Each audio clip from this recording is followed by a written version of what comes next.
فبأي آلاء ربكما تكذبان يخافون ربهم من فوقهم، یہ لوگ ڈرتے ہیں اپنے رب سے جو ان سے اوپر ہے. تو اس میں بتایا گیا ہے کہ یہ انسان جو ہے نا مکمل کس کے کنٹرول میں ہے؟ اللہ کے کنٹرول میں. اس سے یہ بھی پتہ چلتا ہے کہ بعض لوگ اس میں بڑا غلو کرتے ہیں کہ جس نے یہ کہہ دیا کہ اللہ عرش پر ہے، آسمان پر ہے، تو گویا مکان لازم آ گیا تو وہ گمراہ ہو گیا. قرآن خود جگہ جگہ کہہ رہا ہے بھلا اس سے تم ڈرتے نہیں ہو جو آسمان میں ہے. تو جو اللہ کا مطلب ہے وہی ہمارا مطلب ہے. کوئی آپ سے پوچھے نا کہ تم جب کہتے ہو اللہ آسمان پہ عرش پہ ہے تو یہ تو اللہ کے لیے جہت لازم آ رہی ہے، مکان لازم آ رہا ہے، تو آپ کہو نہیں لازم آ رہا. تو کہ کیوں لازم نہیں آ رہا؟ کہو جب اللہ اپنے بارے میں کہتا ہے کہ میں آسمان میں ہوں، تو جب اللہ کے کہنے سے لازم نہیں آ رہا تو ہمارے کہنے سے بھی لازم نہیں آ رہا. تو پھر ممکن ہے وہ آپ سے سوال کریں، آپ سے یہ پوچھیں کہ جب آپ نے کہہ دیا کہ وہ ادھر ہے، اوپر ہے، تو جہت تو ہو گئی. تو آپ کہیں بھائی نہیں ہوئی. کہیں کیوں نہیں ہوئی؟ کہیں جب اللہ کے کہنے سے اگر ہو رہی ہے تو پھر ہمارے کہنے سے بھی ہو رہی ہے، اللہ کے کہنے سے نہیں ہو رہی تو ہمارے کہنے سے بھی نہیں ہو رہی.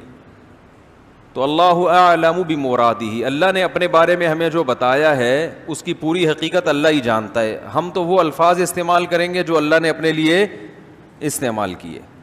جو اللہ نے اپنے لیے الفاظ استعمال کیے وہ یہی کہ الرحمن علی العرش استوى، رحمان عرش پر مستوی ہے. عرش تخت کو کہتے ہیں. اللہ کا ایک تخت ہے، اس کی حقیقت ہمیں معلوم نہیں ہے، بس وہ ہے کیسا ہے. اور من فی السماء، آسمانوں میں ہے. اسی طرح حدیث میں آتا ہے کہ ایک باندی نبی کے پاس آئی، آپ نے پوچھا این اللہ، اللہ کہاں ہے؟ اس باندی نے کہا فی السماء، آسمانوں میں ہے. آپ نے فرمایا کہ اس کو آزاد کر دو. صحابی کو حکم دیا کہ اس کو آزاد کر دو. آپ نے اس سے نہیں پوچھا آسمانوں میں کیسے ہے کیا بات بھائی.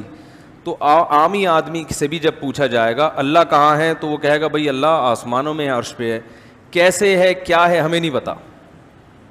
البتہ قرآن میں کچھ دوسری آیتیں ہیں جن میں آتا ہے وَهُوَ مَعَكُمْ أَيْنَمَا كُنْتُمْ، تم جہاں بھی ہو وہ تمہارے ساتھ ہے.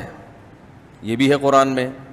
نَحْنُ أَقْرَبُ إِلَيْهِ مِنْ حَبْلِ الْوَرِيدِ، ہم تمہاری شہرک سے بھی زیادہ قریب ہیں. بات سمجھ میں آ رہی ہے؟ تو دیکھیں کسی بھی کلام کو نا سمجھنے کے لیے یہ ضروری ہے کہ اس زبان میں اس قسم کے کلام کا کیا مطلب لیا جاتا ہے.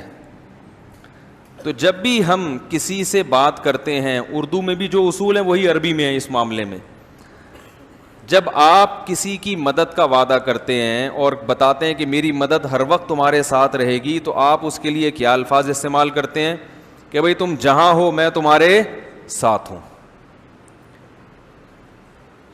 یعنی تم پہ نظر رکھے ہوئے ہوں اور تمہاری مدد کے لیے ہر وقت تیار ہوں.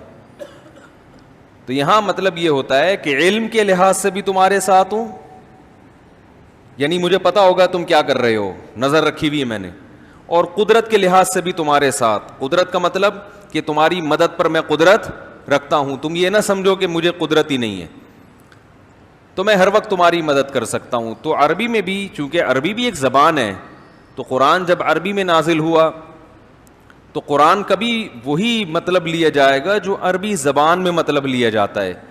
قرآن جب کہتا ہے کہ اللہ کہاں ہے تو اس کا جواب قرآن دیتا ہے عرش پر ہے. لیکن قرآن دوسری جگہ یہ بھی بتاتا ہے کہ ہم ہر وقت تمہارے ساتھ ہیں. تو ان دونوں آیتوں میں تطبیق ایسے ہوگی کہ اللہ کی ذات عرش پر ہے، لیکن علم اور قدرت کے لحاظ سے اللہ ہر جگہ موجود ہے، ہر وقت ہمارے ساتھ ہے. یعنی ہمیں دیکھ بھی رہا ہے، سن بھی رہا ہے. جیسے قرآن میں حضرت موسیٰ علیہ السلام کے بارے میں آتا ہے کہ ہم نے موسیٰ اور ہارون کو فرعون کے پاس بھیجا. اب حضرت موسیٰ گھبرا رہے ہیں کہ فرعون نے تو، وہ تو بڑا ظالم ہے، وہ تو مجھے مار ڈالے گا. تو اللہ نے فرمایا اننی معکما اسمع و ارا، اے موسیٰ اور ہارون گھبراؤ نہیں، میں تم دونوں کے ساتھ ہوں، سب کچھ سن بھی رہا ہوں اور دیکھ بھی رہا ہوں. تو یہ اللہ نے بتا دیا کہ اللہ کے انسان کے ساتھ ہونے کا مطلب کیا ہے. سمجھ میں آ رہی ہے بات؟ اللہ کے انسان کے ساتھ ہونے کا مطلب کیا ہے، یہ قرآن نے خود بتا دیا کہ مطلب یہ ہے کہ میں ہر وقت تمہیں دیکھ بھی رہا ہوں اور ہر وقت سن بھی رہا ہوں یعنی تمہاری ہر وقت مدد کر سکتا ہوں, ایک ایک چیز سے باخبر ہوں. اس لحاظ سے اللہ ہمارے قریب بھی ہے, لیکن اللہ کی ذات کہاں ہے؟ عرش پر.